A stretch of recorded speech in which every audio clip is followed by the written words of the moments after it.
জামালের টার্গেট, সেই হামজার হেডার, হামজার গোল। ব্রেভ নিউ বাংলাদেশ, সেই বাংলাদেশে হামজার গোল এবং এই স্টেডিয়াম এখন ফেটে পড়ছে। ফ্রন্ট পাল্টা দিয়ে তিনি আলটিমেটলি ট্রাইটা করেছিলেন। ফাহমিদুল এখনো তার কন্ট্রোলে, সেখান থেকে সাদ, এবং এই দুজনের মধ্যে বেশ কিছু পাসিং কিন্তু আমরা দেখছি এই ম্যাচের শুরু থেকেই। বাংলাদেশি পায়ে বলটা রাখছে, যেটা এক্সপেক্টেড ছিল বাংলাদেশের কাছ থেকে। জামাল,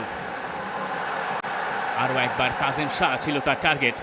তবে জামাল ভুঁইয়াকে ম্যাচের এই মোমেন্টের ভেতরে আমরা বক্সের ভেতরে দুবার স্থান নিতে দেখলাম। সেটা হয়তো আতসুশি নাকামুরা, জাপানিজ কোচ ভুটানের, তাকে কিছুটা হলেও চাপে ফেলবে।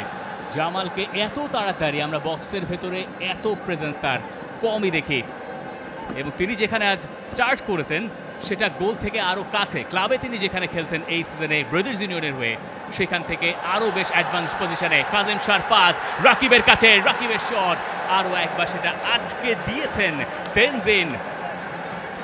বাংলাদেশের প্রথম কর্নার কিক ম্যাচের ৫ম মিনিটে। এই সেট পিসের প্র্যাকটিসটা বাংলাদেশ কেমন করেছে সেটার প্রথম পরীক্ষা আজকের ম্যাচটায়। এবং জামাল ভুঁইয়া তিনি যাচ্ছেন, কাজেম শাহ সেই বিউটিফুল একটা সাপ্লাই, রাকিব ঢুকেও পড়েছিলেন, তার সেই শটটা ব্লক হয়েছে। জামাল, সেখানে বাংলাদেশের সেন্টার ব্যাকে যেমন স্থান নিয়েছেন হামজা চৌধুরীও। জামালের টার্গেট, সেই হামজার হেডার, হামজার গোল। ব্রেভ নিউ বাংলাদেশ, সেই বাংলাদেশে হামজার গোল এবং এই স্টেডিয়াম এখন ফেটে পড়ছে।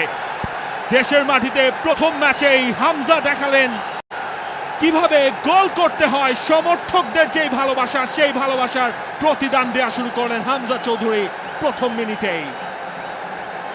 সেট পিস থেকে সবার ওপরে তালগাছ হয়ে দাঁড়িয়েছিলেন হামজা চৌধুরী, তাকে ধরার আর কারোর সুযোগ নেই। হামজা তার দ্বিতীয় ম্যাচেই গোলের দেখা পেয়ে গেলেন। হামজা যখন থেকে বাংলাদেশের জার্সিটা গায়ে চাপিয়েছেন, এরপরে প্রথম গোলটা তার কপালেই লেখা ছিল। আর কি কপাল, গোলটাও তিনি করলেন কপাল দিয়েই।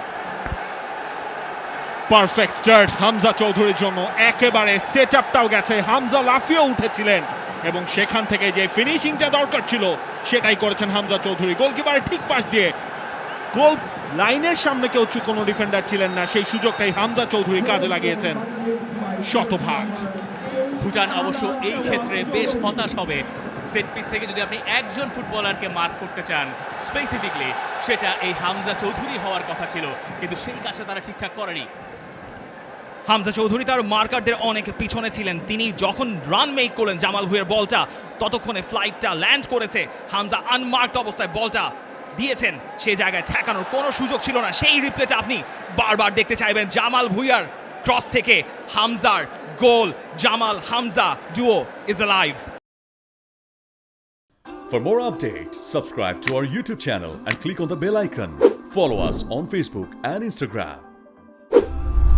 Download T-Sports app to enjoy exciting games and highlights. Visit tsports.com.